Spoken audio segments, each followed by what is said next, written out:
Hey guys, എന്തൊക്കെയുണ്ട്? ഇന്ന് ഞാനും അമ്മയും കൂടിയിട്ട് കണ്ണൂർ പോയി. ആക്ച്വലി ഒരു ഡോക്ടറെ കാണാൻ വേണ്ടിയിട്ട് പോയതാണ്. പക്ഷേ കണ്ണൂർ പോയ സ്ഥിതിക്ക് രണ്ടാക്കും ലീവൊക്കെ ഉള്ളതുകൊണ്ട് ഞങ്ങൾ ടൗണും കൂടി പോകാമെന്ന് വിചാരിച്ചു. അവിടെ സർക്കസ് നടക്കുന്നുണ്ട്, സർക്കസ് കാണാൻ പോയി. എൻ്റെ പൊന്നേ, കിടില്ല കേട്ടോ. ഞാൻ ആക്ച്വലി ഒരുപാട് കൊല്ലങ്ങൾക്ക് ശേഷം, ആക്ച്വലി 4ാം ക്ലാസ്സിൽ ഞാൻ പഠിക്കുന്ന സമയത്താറ്റം പോയത് സർക്കസ് കാണാൻ വേണ്ടിയിട്ട്.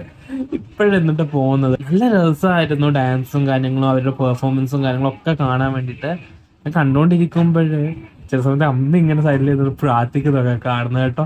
അയ്യോ പാവം പാവം, കഴിഞ്ഞാൽ മതി, ഒന്നും പറ്റാണ്ടെന്നാൽ മതി എന്നൊക്കെ പ്രാർത്ഥിക്കുന്നതെന്ന് എനിക്ക് ചെറുതായിട്ട് ചിരിയൊക്കെ വന്നു. പക്ഷെ എന്നാലും ഇടയ്ക്കൊന്ന് ആലോചിക്കുമ്പോൾ ഭയങ്കര കഷ്ടമല്ലേ നമ്മൾ ജീവിക്കാൻ വേണ്ടിയിട്ട് ഓരോ മനുഷ്യർ പെടുന്ന കഷ്ടപ്പാട്, എത്ര റിസ്ക് എടുത്തിട്ടാണ്. പിന്നെ ഇതൊരു ടാലൻറ്റും കൂടി കാര്യമാണ്. അത്രയും പ്രാക്ടീസിലൂടെയൊക്കെ നേടുന്ന കാലയാണ് ഇതൊക്കെ. എൻ്റെ പൊന്നെ സീന് സാധനമായിരുന്നു കേട്ടോ. ഇത് ഒരുപാട് ടൈം ഉണ്ടായിരുന്നു. ഫുള്ളായിട്ട് ഞാൻ കാണിക്കുന്നില്ല, പക്ഷെ സീന് നമുക്ക് കണ്ടിരിക്കാൻ തോന്നുന്ന സാധനം. ഞാൻ ആക്ച്വലി 150ൻ്റെ ഏറ്റവും ബാക്കിലാണ് ടിക്കറ്റ് എടുത്തത്. പിന്നെ 300, 200 നമുക്ക് മുമ്പിൽ ഫ്രണ്ട് കയറി പോകും. ഞാൻ ബാക്കി ക്ലിപ്പ് കൂടി ഇവിടെ കാണിച്ചു തരാം കേട്ടോ. ഇതിൻ്റെയൊക്കെ ബാക്ക്ഗ്രൗണ്ടിൽ നൈസായിട്ടുള്ള സോങ്ങും പാട്ടും കാര്യങ്ങളൊക്കെ പ്ലേ ആവുന്നുണ്ട്. അത് കാണിക്കാൻ പറ്റൂല, കാരണം അറിയാലോ കോപ്പറേറ്റും കാര്യങ്ങളൊക്കെ വരും.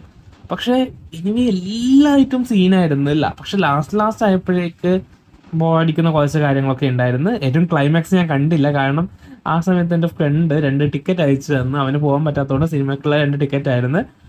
അപ്പോഴേ ഞാൻ അമ്മയും കൂടി സിനിമക്ക് പോയി. വളക്കാണ് പോയത്.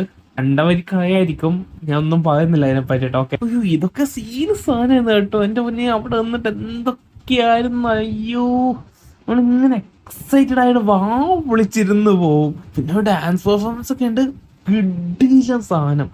എന്തായാലും പോയിട്ട് കാണേണ്ട സാധനമാണ് കേട്ടോ. പിന്നെ ഇതിന്റെ കൂടെ സൈഡിൽ നമ്മുടെ മറ്റേ ഈ വട്ടത്തിനുള്ളിൽ മറ്റേ മോട്ടോർ ബൈക്ക് ഓടിക്കുന്നില്ലേ, അതും ഉണ്ടായിരുന്നു. അത് ആക്ച്വലി ഫീമെയിലും മെയിലും ഉണ്ടായിരുന്നു. അത് പിന്നെ നമ്മൾ മുമ്പ് കണ്ടിട്ടുണ്ട്, എന്നാലും വീണ്ടും കാണുമ്പോൾ നമ്മൾ എക്സൈറ്റഡ് ആവും. ആ സ്പീഡൊക്കെ കൂടുന്ന ആ സൗണ്ടും കാര്യങ്ങളൊക്കെ, ആ ഒരു അഡ്രിനലിൻ റഷ് എന്നൊക്കെ പറയത്തില്ലേ, ആ ഒരു ഫീലുണ്ട്. എനിവേ, കണ്ണൂരുള്ളവര്, കണ്ണൂരേക്ക് വരുന്നവര് എന്തായാലും പോയിട്ട് കാണാം. നമ്മുടെ കണ്ണൂർ പോലീസ് മൈതാനിയിലാണ് ലൊക്കേഷൻ വരുന്നത്. നല്ല രസമാണ്, നല്ല എക്സ്പീരിയൻസ് ആണ്. ചില കാര്യങ്ങൾ നമുക്ക് ഭയങ്കര ഡാർക്ക് കോമഡി ആയിട്ട് തോന്നും, ചില ഇത് നമ്മുടെ ക്ലോൺസിന്റെ ഒക്കെ കാര്യം വരുന്ന സമയത്ത്. പക്ഷെ ബാക്കിയുള്ള ഡാൻസും ഐറ്റംസും കാര്യങ്ങളൊക്കെ നല്ല രസമാണ്. അപ്പൊ അത്രയൊക്കെ ഉള്ളൂ. ബൈ.